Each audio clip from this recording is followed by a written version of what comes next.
Hi everyone, my name is Siddhi Bhatnagar and welcome you all in this channel. तो आज के video में हम क्या सीखेंगे? आज हम करेंगे क्लास 4 का हिंदी का एक बहुत इंटरेस्टिंग सा चैप्टर, यात्रा जो पूरी ना हो सकी। All credit goes to writer as well as the publisher. तो चलो विदाउट डिले अपने वीडियो को शुरू करते हैं। 1916 में अपने विवाह के पश्चात मीन्स बाद में हमने कुछ महीने कश्मीर में बिताए।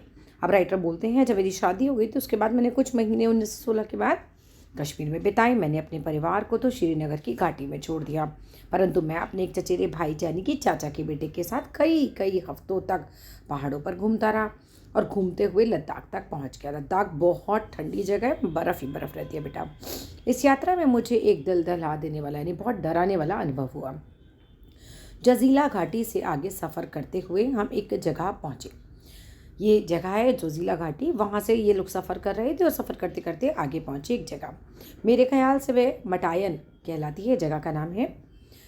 हमसे कहा गया था कि अमरनाथ की गुफा यहाँ से सिर्फ 8 मील दूर है। यह ठीक था कि बीच में हिम से ढका हुआ एक बहुत बड़ा पहाड़ पड़ता था। हिम मतलब बर्फ़ से ढका हुआ, जिसे पार करना था। लेकिन उससे क्या, 8 मील होते ही क्या है। हम दोनों में जोश खूब था, किंतु अनुभव नदारद, यानी कि हम लोगों में जोश बहुत ज़्यादा था लेकिन एक्सपीरियंस नहीं था। हमने अपने डेरे तंबू जो 11,500 फुट की ऊंचाई पर थे छोड़ दिए। मतलब जहाँ ये ठहरे हुए थे, जो इन्होंने अपना डेरा बनाया हुआ था, तंबू गाड़ा हुआ था, टेंट वगैरह, वो इन्होंने छोड़ दिया था। हम एक छोटे से दल के साथ यानी कि ग्रुप के साथ पहाड़ पर चढ़ने लगे। रास्ता दिखाने के लिए हमारे साथ वहीं रहने वाला एक गडरिया था। गडरिया जो कि भेड़ों को चराता है। हम लोगों ने रस्सियों से की सांकल सी बना एक दूसरे को बांध लिया था कि जिससे फिसले नहीं, एक दूसरे को संभाल सकें। ऐसे ही बंधे हुए हमने कई बर्फीली नदियों को पार किया। हमारी मुश्किलें बढ़ती गईं तथा सांस लेने में भी कठिनाई होने लगी। सामान उठाने वालों में से कुछ के मुंह से खून निकलने लगा। इतनी ज़्यादा ठंड थी एक्चुअली। हालांकि उन पर बहुत बोझ नहीं था। इधर बर्फ़ पड़ने लगी और बर्फीली नदियाँ, मतलब पूरी बर्फ़ वाली नदियाँ जो थीं, भयानक रूप से रपटीली हो गई, फिसलने लगे। हम लोग बुरी तरह से थक गए थे। एक एक कदम आगे बढ़ाने के लिए बहुत कोशिश करनी पड़ती थी, लेकिन फिर भी हम आगे बढ़ते ही गए। मतलब हम रुके नहीं, हम आगे चलते चले गए, कितनी भी प्रॉब्लम्स थी। हमने अपना खेमा सुबह 4 बजे छोड़ा था। 12 बजे तक लगातार चढ़ते रहने के बाद हमें एक विशाल हिम सरोवर यानी बर्फ़ का जो तालाब है उसे देखने का सौभाग्य मिला। वहाँ का दृश्य बहुत सुंदर था। उसके चारों ओर बर्फ़ से ढकी पर्वत चोटियाँ थीं, मानो देवताओं का मुकुट हो वो चोटियाँ, तथा अर्ध चंद्र हो, आधा चंद्रमा हो। परंतु ताज़ा बर्फ़ और कोहरे ने शीघ्र ही इस दृश्य को हमारी आंखों से ओझल कर दिया। मतलब हमारी आंखों से वो गायब हो गया।